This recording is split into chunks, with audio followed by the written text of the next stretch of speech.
So what we're here to talk about and I'm gonna just kind of let you explain what we're doing here, Scott. But you're doing a very special production hmm for Jimmy Wyble, hmm and you and I had a short conversation about how, and if I'm putting words in your mouth, I don't mean to, but how floored you are at at the love and the response that you're getting from all these people that are coming out of the woodwork to not only talk to you, but to just expound voluminously about Jimmy and how they feel about him.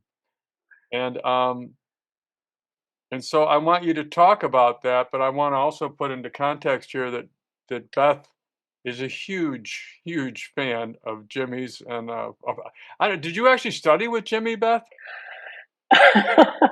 um, I tried, and I don't want to go off on a long tangent because I'm sure we'll get to this point anyway. But it is related to when I had the great fortune to be the chair of GIT for about 10 years. I was the department chair, and I had the opportunity to hire Jimmy to come back to teach Right. in 2007. And where this is all leading to is that all of us, and I mean everyone in the building, students, faculty, probably, the people that made the coffee in the morning, I don't know, everyone, we all sat at his feet when he would teach. We'd cram into a room and take this class that he called, I think it was the art of two-line improvisation, I believe. And I was one of them. I was the chair of the program, and I was right there in the front row, or actually the back row, because I didn't want anyone to see me struggling. Well, We all were there, all the teachers. So yes, I would say I studied with Jimmy. I had the great fortune, maybe for about a year, to spend, not enough time with him, but some time with him, and to work on the music and his concepts and be introduced. And I'm gonna just straight away, the disclaimer is I was terrible at it. In the Well, beginning. It was very, very hard. I'll just say it was very, very hard. I did my best, and I could see everyone else in the room when we were sitting also having a hard time. I think Jimmy was a little shocked that it was so hard for us, faculty and students alike. But there's a silver lining to this, because I know we're really here to have Scott talk a lot about what he's doing. But the silver lining is that I put the material away for 10 years because I just thought my fingers, they don't go this way. It's not possible. And I stuck it away. And then along came the pandemic. And I thought, you know what, let's dust it off, try it. And okay. boy, am I glad. I'm not saying I'm glad COVID happened, but in the case of Jimmy Wyble, it was the thing that really, I finally knew I needed to get over it and try it. And the experience has been fantastic. It's just opened a door after a door after a door after a door for me in terms of imagination and technique and a whole new world. And I feel incredibly not only lucky, to have known Jimmy, but I feel very sort of continuously like he's part of my life because I play this music every day. I play his etudes and several pieces every day, and I feel really connected to him. And my last bit, since I'm on this sort of long monologue, is that I still, I think to this day, ask myself, what would Jimmy do if I find myself in a situation? And I know it's a cliche, but the truth is, you will have never met. I think my nickname, and it's not just me, my name for Jimmy is the gentleman genius of guitar. He was the kindest, most compassionate, biggest heart, warmest person, no competitive spirit at all. If you tried, like me, if you tried to play some of his music, he probably would give you a hug and maybe cry that you were even trying. He was incredibly kind and generous in a way I've never seen. We all know guitar players, so I don't want to, yeah, put right. any mythology out there about guitar players, but he was sort of the antithesis of that. He was just kind of a walking fountain of love, for lack of a better word. And there's a million anecdotes of people throughout his lifetime that could back that up, and I'm sure we'll get to them. So the long, long answer, Bob, yes, I did study with Jimmy. I tried my best, Actually, I thought that and was now great. I'm studying with him every day. Yeah, Well, that was a great answer, and it really put a lot of meat on the bones here. But before I get to Scott, I wanted to say something about that. There is a lovely YouTube video of Jimmy teaching one of those workshops, if you will, at yeah. GIT, where you introduce him, and you don't look a year older actually, um, and it's lovely. I mean, that's the only word I can think of is it's lovely. And so we appreciate that. So Scott, Can I just interrupt and say one thing? Because I'm getting all these, like right now, I'm kind of in the center of the Jimmy well, world. before you do that, hold on one second. Yeah. Please hold on one second. I do have a method to my madness here. Okay. Our people, our subscribers, our listeners, our watchers, and all of that, they all know Beth. Beth is from GIT. She's a well-known artist in her own right. She's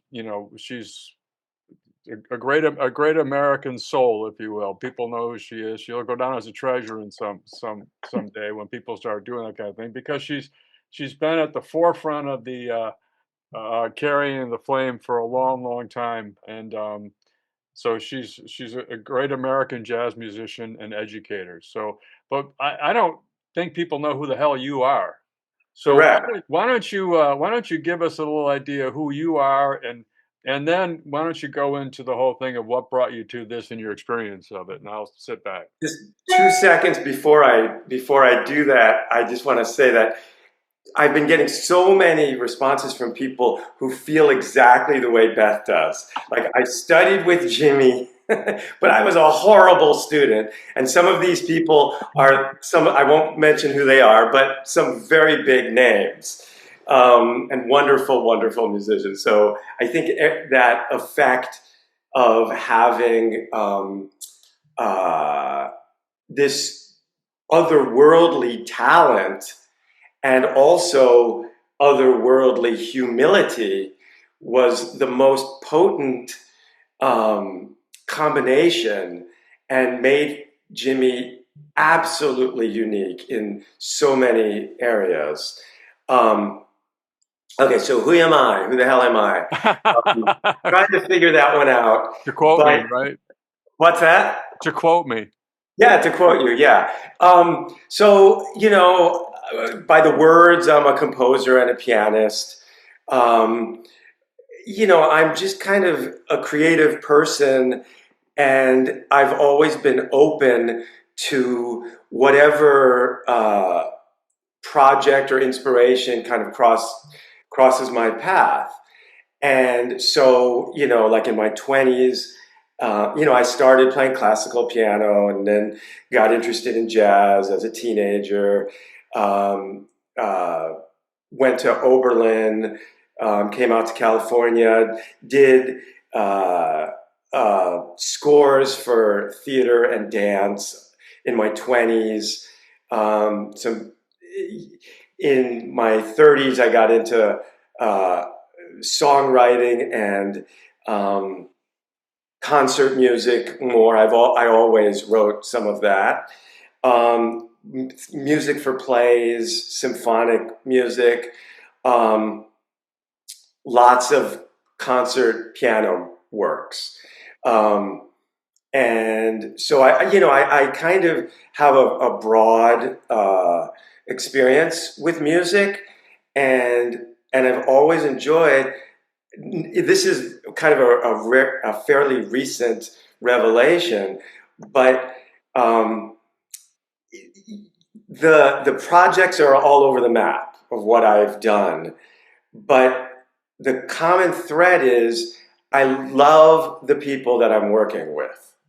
And so I'll meet a man on a bus, and then we'll write a play together. And that was one of my shows that was, ran in New York for a little while. I go to a little Thai restaurant, and there's this little old man playing the guitar, and I'm just like floored, like this is beyond, and so that seemed, when Jimmy, literally within a couple minutes, when Jimmy kind of sussed me out, scoped me out, and he asked me, would you take some of my guitar music and arrange them for piano for more voices? I said, sure. I could tell this was a very unusual cat I was running into. And so that process continues with the kinds of things that I do. But I don't know if that answers your question. I'm not really answering with a resume. I'm kind of going a little deeper than that, I think. Well, there is a website. Yes, sure. And the proper pronunciation of your name is Hiltzik? Correct. Very good. Okay. So, you're a Grammy-nominated, recordings. Blah blah blah blah blah. I mean, there's a lot of information about you and where you've been and who you've been with. Sure. So you're not Joey Bag of Donuts coming off of the bus and going, hey, I think I want to do this thing. Right. And I think it's LA. In LA, it's bag of burritos, right? Scott's not known probably, just like your bag of burritos. So, okay, yeah. Anyway, Okay. no, Scott is the real deal and a terrific player, and the resume is there, and the little bits I've heard of your playing, I'll just vouch for you straight away. You play very, very, very beautifully, and what a great opportunity to get two brilliant musicians together. I mean, this is such a special project, which Scott hasn't even had a chance to really reveal what it is. So yeah. why are you even here, Scott? What are we doing, Scott? So when Jimmy started, so after he asked me, would I do this? And it was one of those. Let me back you up. How did you meet Jimmy? So I had a piano student that had started, I think, studying briefly with Sid Jacobs. Oh, okay. And so the student said to me, he says, yeah, my guitar teacher says, there's this master playing at this place, you should check him out. And eventually I was in West LA. This was South Pasadena. I'm busy, and then eventually I had a free night and I went, and that's how I knew to go to Surya Thai. I don't know. Is it still there, Beth? Surya? Somehow I think it is, which is a miracle considering everything that's happened. But there's a little subtext too, Scott, and this story, I think, is that was Sid's gig, and he had to go maybe to Brazil or I don't know where, and asked Jimmy to sub. And Jimmy was apparently hesitant to play a gig because, as legend goes, it cut into his practice time. Jimmy was such an explorer, and that maybe he was really nervous about it because at the point he was teaching at GIT in 2007, he was 85 already. Yes. So this is around the same time, maybe a little tiny bit before. He was quite advanced in age, yet he was, as you said, Scott, still clearly a master. And I think he used to say something like, oh, Jimmy, if he'd have a clam, he'd make a little mistake. He was kind of hard on himself because he was a perfectionist. But what a stroke of luck that you got to go to the Thai restaurant. There he was, and probably very humbly sitting in the corner, just spooling out incredible counterpoint, and I'm sure that's what you heard. Yeah. He'd also get up if there was somebody, like a woman came to the door, he might stop playing and open the door for her. Yeah, right? Crazy. And then go back to this music and I love it because I'm not a guitar player. I just listen to the music of it, but guitar player after guitar player after guitar player says this stuff is almost impossible to play well, let alone just to play.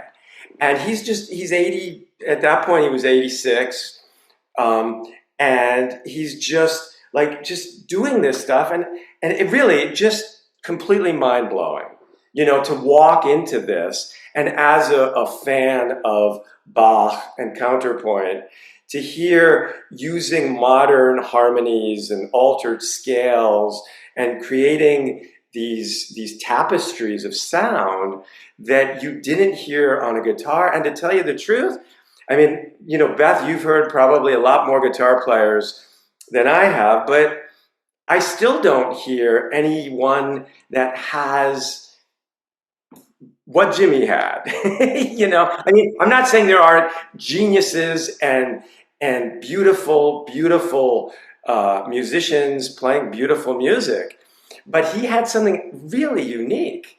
And I think what really got to me, and I think it's what Beth started our discussion with, is that through this very abstract musical language, his beautiful spirit came through.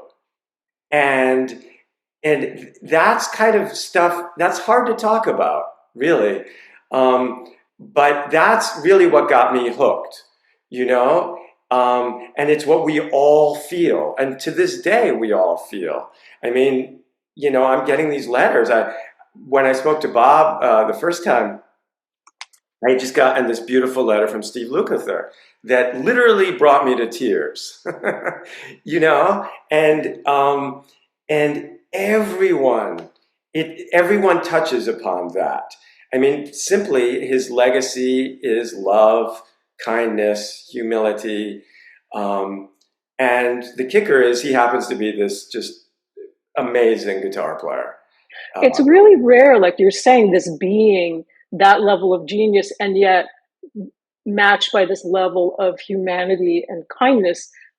I mean, we've all known wonderful people, but to have both those things is pretty rare. And also his history, which we don't need to go into a long lesson about it, but coming up through Bob Wills and Spade Cooley and Red Norvo and Benny Goodman and playing all kinds of very legit gigs and being the ultimate sideman, as he used to kind of describe himself. He was a team player.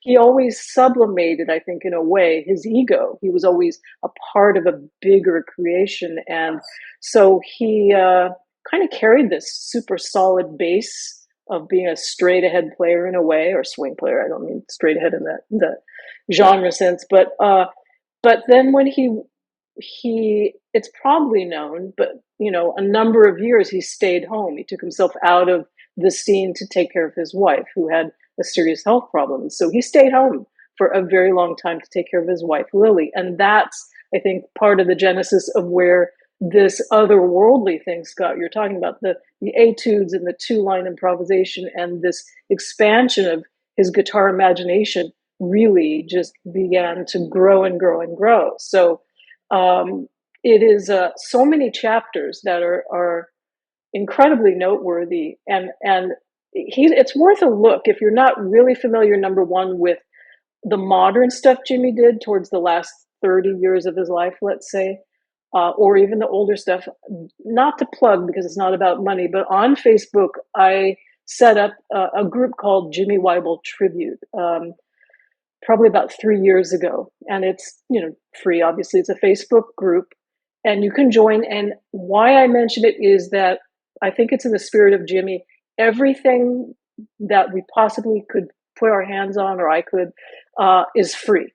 There's a whole files section with dozens and dozens and dozens of charts and exercises and books and on, and a whole library of his material that he would be thrilled. I think I would venture to say he would be thrilled to know people just got that material and they could try it out. There's also a lot of video clips of Jimmy, through all these eras of his life playing, and a lot of really anything that kind of comes from his history. So it's a great resource. I encourage people to just go check out Jimmy Wyel Tribute on Facebook and join up. And what's been just a last thing about that, a beautiful thing is in the 3 years now, we've got well over 1,000 people, maybe 1,300 who've joined. And I would like to think Jimmy would be moved. I'm not saying he's a crybaby, but I think he would have been brought to tears. That many people would care and have really, like Steve Lukather, or Howard Alden, or so many, Bruce Foreman, so many great players of today credit Jimmy as being really foundational and important to them. And so I think it's exciting that there's a revival of his body of work. And Scott, that you're taking it another step further with the project is kind of mind blowing. I'm just beyond excited that you're doing this, and it seems like a very thoughtful, very creative way. What an amazing pairing. I mean, what did you do? You recorded together? Yeah. Let me jump in really quick here, because I want to get back to people that might not know who Jimmy is or what he did or where he was, because Sure. I want to put that into some context on that. Uh, Jimmy played with Benny Goodman and Red Norvo, who was it's really funny. I was thinking about that. Vibes is not something that there's really very few current Vibes is not something that we hear a lot about. I mean, there's some great vibe players out there, don't get me wrong, but it's not like it was at one point in time. That was a major instrument, like an organ trio. You had vibe groups and stuff like that. But he played with Red Norvo, he played with Benny Goodman, and he played with Barney Kessel, and he also accompanied Frank Sinatra. And the thing that those four people have in common is they did not suffer fools or bad musicians at all. I mean, you had to know your, excuse my language, but shit, and you had to play, and you had to be right on top of it. And there's famous stories about Sinatra letting people go during rehearsal, saying, "We don't need you tonight, thank you." So and the albums that he played on, and the fact that he was a studio musician as well. I mean, he was a great musician, and you can watch him play at that specific gig that you're talking about, Scott. And I'm sitting there trying to describe his music, because it to your point, it's a style that we don't hear a lot, right now. And I don't know that we ever did. I think he could be the unicorn. But the phrase that came to me, his music is like a flower garden. It's delicate, it's sensitive, it's absolutely beautiful, but it has its own strength in the power of its beauty. And I listen to a lot of guitar players. I'm a guitar player myself. And I was thinking, what is it with this guy? Why am I continuing to sit here and being kind of Can mesmerized? I share a really, really simple, because I'm not plugged in and it's Zoom, but a simple As long as it concept. comes through, sometimes the guitar won't come Okay, through. a very simple concept that anyone watching the Zoom who's a guitar player can understand. Okay, Right, sure. very simple. If you just took a D major 7 chord, a very basic Jimmy idea would be to take just intervals from that chord that are very consonant and break them up.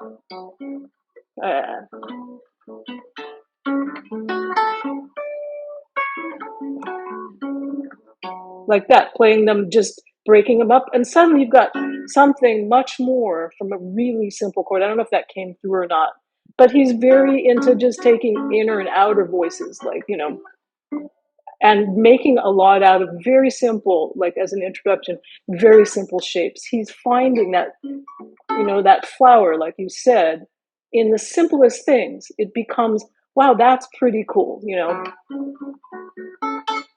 That's one part of one of his etudes, this little segment of it. And there's a million ideas that go way more complex. But just to sort of tip the scales, it's like something you may already know, but he's opened it up.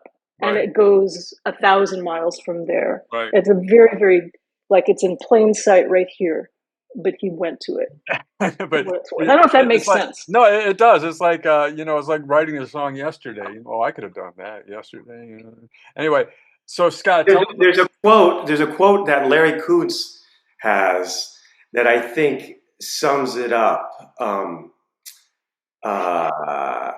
There is no excess in Jimmy's music. Melodies trail off into silence. Harmonies are expressed with two well-chosen notes. Silence is just as important as sound, and it all comes off sounding like what Bartok might have written if he was born of Cajun parents and schooled with Texas swing. I love And that. I think Larry nails it. So Yeah. I Yeah. love that. So let's talk about the specifics of this project. Okay. Let's get to it. What So, do you do? okay, so it very simply, my goal was in exchange for working on Jimmy's music that I would get him to play some of my music. Ah, That was the original goal. And so the first phase of the project, we sent music back and forth to each other. And needless to say, we both really loved what we had heard. So then we went into the next phase where we were actually planning a recording session. And so what are we going to do? And obviously over time that the specific pieces might have changed, but the heart of the recording was the piano arrangements of Jimmy's music. With that said, there are maybe 6 tracks. I'd have to look at everything, but there are pieces that we play together of his. There are pieces that we play together of mine.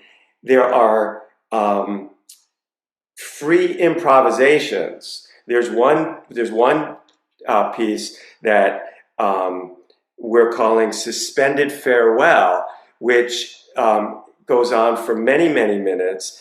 And at the end of it, I said to Jimmy, have you ever done anything like this? And he said, no.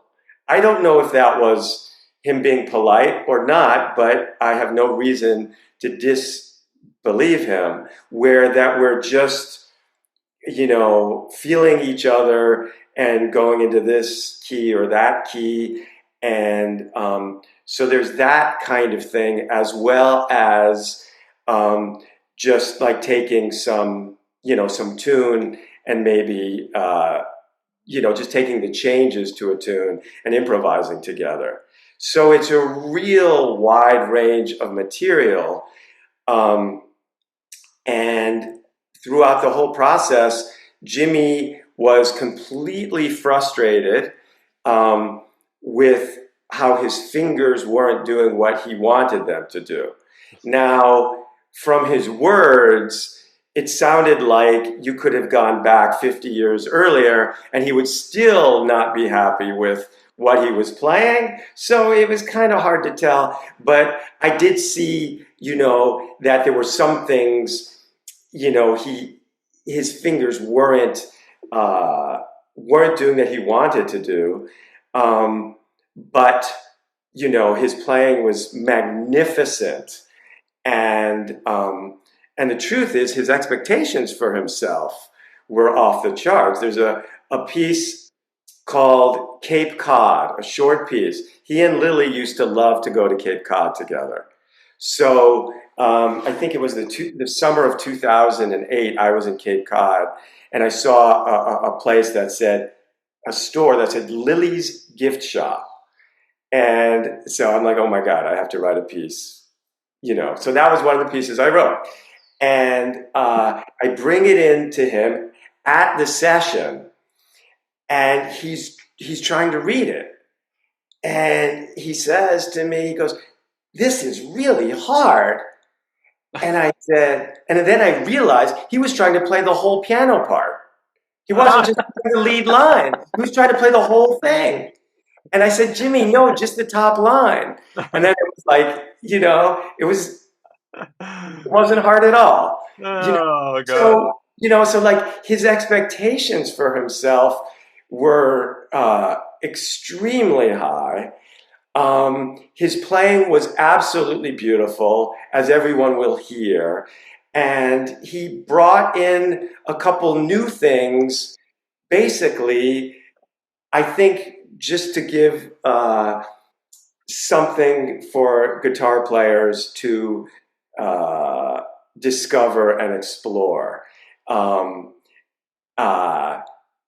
do want to say that well, he said very clearly that he sought me out to do this project as a piano player because he wanted the music to be received by audiences beyond just the guitar community. Right. So I have a question for you. How can people experience your project? Very soon it will be available. We're still, it still needs to be mastered. We've been at the mercy of our engineer's schedule, who's been on the road for quite a bit. So it needs to be mastered, and we're trying right now to figure out whether to use, basically to get a label deal or to go another route. Do you have a working title for it? Conversations with Jimmy. Conversations with Jimmy. I mean, this is so exceptional. This is the last recording of Jimmy Wyble. Right. And, that's such a talk about unicorns. Yeah, it's a big deal. It's a big deal and so rare. And I just have a question, Scott, for you. Was there any evidence of Jimmy having his tremor in his hands when he recorded? Was he pretty steady at that time? Because I would say there was a slight tremor, very slight, and there were I don't recall at this point which tracks we were working on where we would do multiple takes of something, but it was not debilitating. It was not. That's good to hear. I mean, I figured it wasn't. And again, he would be, he would surmount any obstacle no matter what, because his work ethic was so strong. And, going back to the mention of him trying to read the whole piano part, he was such an exceptional reader, his time with Tony Rizzi and beyond. I mean, oh yeah, of course, he wouldn't bat an eye. So, that's a really fantastic anecdote. And do you think he was proud of it? I mean, he probably heard. Yeah, he felt great about it, right? I hope. Well, so yes, we have him on video, we have him on audio saying how happy he was with this. And he, in December of 2009, the recording engineer and a friend, we went over to Jimmy's, and he was, in ailing health at that point. And we recorded an hour conversation of just us talking. And we played him the music. And he was very happy with it. Very, very happy. And that's another thing that is exceptional about this project, that there was a videographer who filmed about 10 hours of Jimmy and I in the studio. Maybe it's about 9 hours or something. Amazing. So there is a wealth, a treasure trove of material of Jimmy talking about how when, he saw Wes Montgomery, he had shaved his beard, and Lily didn't like him without his beard. So, him talking about how Wes Montgomery sees Jimmy, and the first thing he says from a distance is, "Jimmy, grow the beard back." Like stories and just wisdom, really, as well as lots of music. So it's incredibly well documented. We're looking into how to have an ongoing site, not just with educational materials and music, but little snippets posted regularly of Jimmy or Jimmy and I in the studio working on things, or him talking about things. So the name of the project is Conversations with Jimmy. Our preliminary website is conversationswithjimmy.com. There is a 3-minute trailer video that introduces the project. We are almost finished with a 13-minute video that goes into much greater depth about things. And that will, the plan is to have that be posted concurrently when the music is released. And then in an ideal world, there would be funding to do, a full-length documentary on Jimmy. Do you have an idea when you think this is going to happen? All I can say right now is hopefully very soon. Well, very, very soon. And when you start talking about millennia, it can be time. In our lifetime would be a good start. Well, Scott, you're trying to raise funds, right? You've got. Wait, you talking about the documentary or the album? The project, the recording project that we've been discussing is recorded. Oh no! That would be that's sooner than the documentary. Right, but we will. What I would like to do at this juncture is kind of put a pause on this. Okay. And say we'll let people know this is coming, because I think it's very exciting. I'm with Beth. I think this is very exciting. It's really important stuff. It's it's like raising the Titanic. I mean, it's a big deal. Yes. So Beth liked that. Yeah. So it is a big deal, and so what I'd like to do is we'll get this video out, and you can keep us posted when all that's and so when everything is happening, this is going to let people know when it happens. We'll get back together again. Perfect. With the project, we'll talk about that summit, and then we can, we want to assist in any way we can to see that this project, gets done. And that really is why we're taking our time and trying to meet the right folks, because this is not like just a jazz guitar release. Oh no!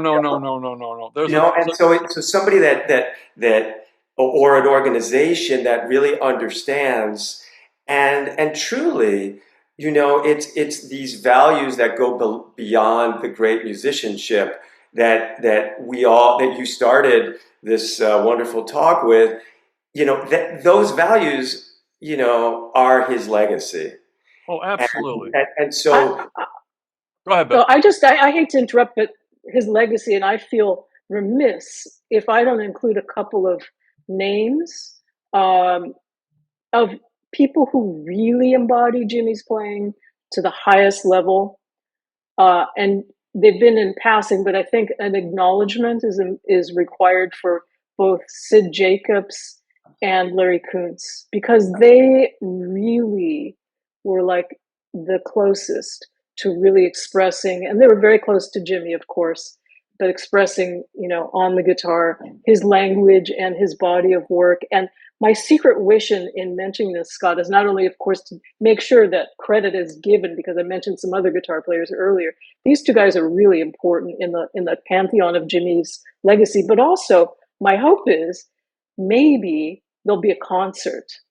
Yes. There'll be like a release concert, and maybe either one or both or others could sort of sit in the Jimmy chair and you guys could perform it. It would be extraordinary. Or maybe we just have a big guitar fest and, call it a day and have it be Jimmy Fest. But I mean, there's all these great opportunities to really make it alive and celebrate it. So I'm just putting in my vote early. I think the concert and often. The concert I think is fabulous. And that the audience would have many, many young musicians that will walk in there saying, who's Jimmy Wyble? And that a whole new generation of if we only knew somebody with a school that would maybe expose, I'll tell you, I don't know anybody that has a school, but it's one of the things that it just gave me endless happiness to see 20-year-old students sitting there at the feet of the master in those classes with their jaws hanging open. And Jimmy, by the way, in his very first class, it's worth sharing this anecdote. He showed up, he was so excited to teach again after a long, long hiatus that he asked me, he says, well, I'd like you to pass around a piece of paper, if you don't mind, Beth. Would you pass this around the room and get everyone's phone numbers? Because I'd like to have 100 students, like their phone numbers, so I can invite them all to my house. to play. It's like, okay, school never, that's just something you don't do. But I think that the relationship to younger people and, that bridge was really important to Jimmy. He loved teach. I never saw anybody love teaching more. And I love teaching. Jimmy loved it. And it just was a delight all the way around. So yeah, I'm with you as far as the school notion. And, Sid Jacobs picked up the mantle after Jimmy didn't feel well enough to continue his class after about a year. Then Sid took over teaching it, and beautifully too. So it's really, we're really fortunate that between Sid and Larry, these two guys are in LA and they carry the flames. So I'm sure with your creative talent, Scott, you'll find a way to keep them in the mix too, because they are so great. Absolutely. I mean, Larry was kind and so excited to do the interview where the little snippet is on that trailer, and we talked for quite a while, and his love and his enthusiasm and appreciation and respect for Jimmy, as well as his just amazing talent, Larry's talent, is evident, and it's just, yeah, this project is definitely the benefit of Larry and Sid and the other people in the Los Angeles community. When I was working with Jimmy, I would go to his house and there'd be Sid or Larry or many other names, Brandon Bernstein, I think, and just so many people. All people were always coming and going, and there'd be jam sessions, and just that love of being around younger musicians was evident. Well, I am absolutely 100% certain that those kids appreciated what was going on in front of them, because I'm sure of it. What's great is seeing now all around the world, of course, places like Brazil, where Jimmy visited, but other parts of the world. I mean, because of this Facebook group that's been ongoing, people posting videos in that group, or even just their own social media and YouTube, and you see people all over the world just getting turned on to this music and falling in love with it, and it's the best thing. Yeah, it's really great. So that's it. 100%.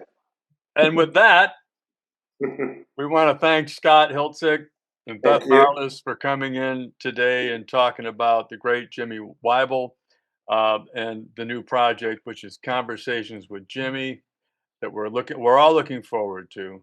I'm going to go back and do even more listening, whatever I can dig up, because I was very inspired by what I heard, and I wasn't all that familiar with Jimmy's music. I'm just being honest, and but I certainly respect Sid. I've got his books, so I've been there, done that.